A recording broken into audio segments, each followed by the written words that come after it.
Le stage. Émilie habite le quartier depuis plus de 50 ans. Il a bien changé. Comme dirait son père, « Tiens, il y a de nouveaux clients », aurait-il remarqué de son étal de boucherie. Il aurait eu un tout petit mouvement de lèvres et déclaré « Tu vois, Marcel, c'est plus comme avant ». Marcel, c'était sa mère. Même si elle récitait la même chanson que son père, secrètement, elle se rappelait qu'elle n'était pas d'ici non plus. Alors que les autres n'en soient pas, ça ne la dérangeait pas tant que ça. C'était la même chose. « Dis pas de bêtises », aurait dit mon père, comme si elle s'était arrêtée en route comme sa vieille 2 chevaux, celle qu'il utilisait volontiers quand il retournait en Vendée. C'est qu'il l'aimait, cette voiture. Oh, elle savait que Raymond s'en foutait, au fond, mais que c'était comme le tiercé ou le foot. Il choisissait son équipe. Émilie n'a jamais su pourquoi on l'avait appelée Émilie. Il y avait cette comédie musicale, mais c'était bien après sa naissance. De son appartement, elle entend la rumeur de la ville. Elle connaît tous ses rayonnements, que ce soit ceux du parc, de la grande place, du cimetière. Toutes les rues ont une profondeur et forment un dégradé de couleurs qui émerveille l'œil quand on s'adonne au fait d'observer, d'attendre ses dessins. Si l'on est dans la gêne de tout ce flux de passants qui déferlent du monde entier, on peut même s'emporter. Ils font du commerce, dans leurs magasins, dans la rue. Ça la gêne sans la gêner. On n'est plus chez nous, je suis bien d'accord avec vous, avait-elle répondu à Madame Tillier, comme un vieux réflexe, la peur aussi. Oh mais on va voter. Je ferai pas comme la dernière fois, je leur mettrai pas un petit mot d'encouragement. Vous saviez qu'ils les mettent à la poubelle? Des communistes, pour ne dire que ça. Déballa la vieille Madame Tillier, petite fille de résistant qui ne sait pas trop où elle en est.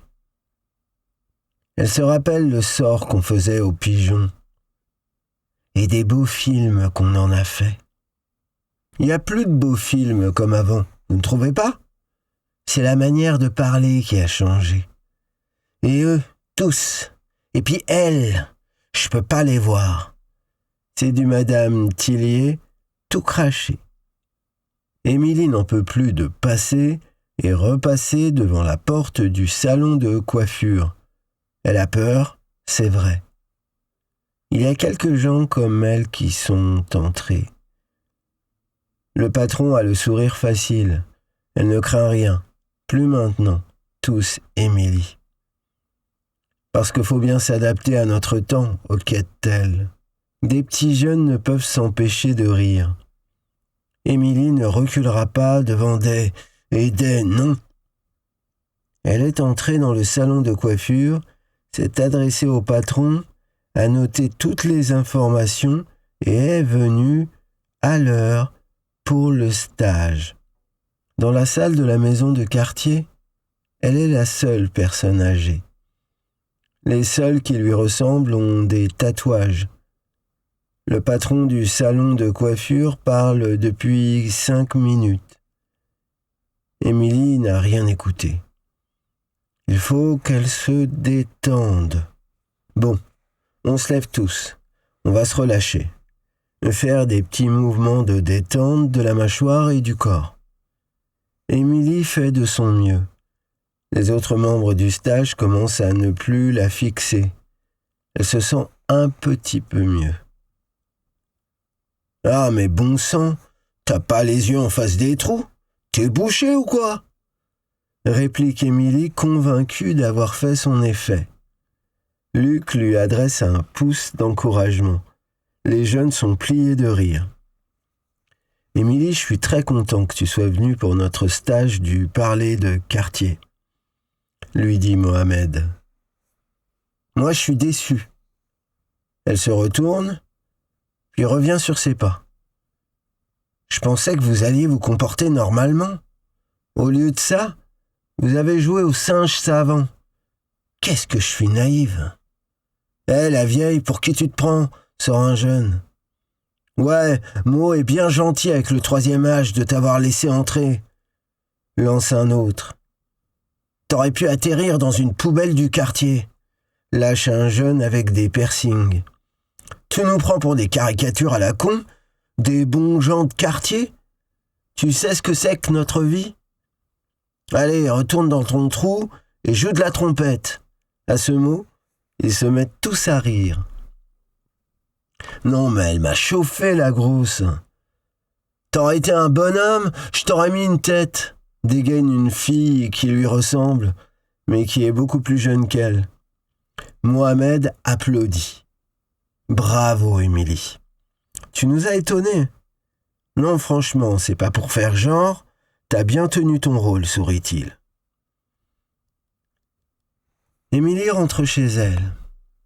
Elle est un peu secouée, mais ça lui a rappelé des choses.